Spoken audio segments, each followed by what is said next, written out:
السلام علیکم ورحمۃ اللہ وبرکاتہ۔ معزز ناظرین، بہنوں اور بھائیوں، نکاح شغار کیا ہے؟ اس کی شرعی حیثیت کیا ہے؟ سب سے پہلے ہم یہ سمجھ لیں کہ نکاح شغار کسے کہتے ہیں۔ مسند احمد، صحیح مسلم اور سنن نسائی حدیث کی ان کتب میں نکاح شغار کا ذکر موجود ہے۔ مسند احمد جلد 2 صفحہ 439، حضرت ابو ہریرہ رضی اللہ تعالی عنہ بیان کرتے ہیں کہ رسول اللہ صلی اللہ علیہ وآلہ وسلم نے نکاح شغار کی جو تعریف کی ہے وہ یہ ہے: ایک بندہ دوسرے سے یہ کہہ دے کہ میں اپنی بیٹی کی شادی تجھ سے کرتا ہوں اس شرط پہ کہ تو اپنی بیٹی کی شادی مجھ سے کر دے، یا میں اپنی بہن کی شادی تجھ سے کرتا ہوں اور تو اپنی بہن کی شادی مجھ سے کر دے، تو یہ نکاح شغار ہے، یعنی جس میں نکاح کے اندر ایک عورت کے بدلے دوسری عورت کی شرط لگائی جائے، اب چاہے اس میں حق مہر موجود ہو یا نہ ہو، کیونکہ ایسی صورتحال بھی موجود رہی ہے صحابہ کرام کے عہد میں کہ دو لوگوں نے اپنی اپنی بیٹیوں کی شادی ایک دوسرے کے ساتھ کر دی اور اس میں حق مہر کا بھی تعین کیا،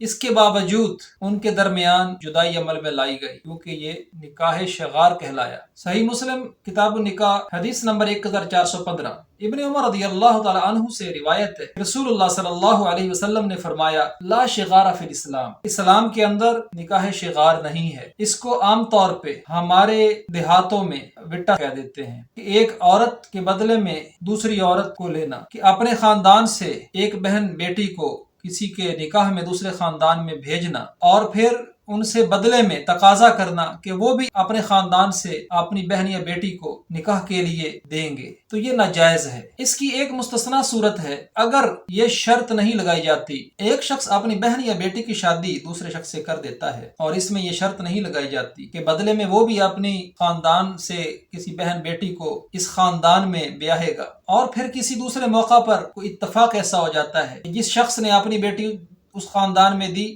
اب اس خاندان سے کسی بیٹی کو بہو بنا کر اپنے گھر لے آتا ہے، تو اس کو نکاح شغار نہیں کہا جائے گا، اس لیے کہ اس کے اندر پہلے نکاح کرتے وقت شرط نہیں لگائی گئی، تو یہ ایک مستثنا صورت ہے۔ وما توفیق الا باللہ، وآخر دعوانا ان الحمد للہ رب العالمین۔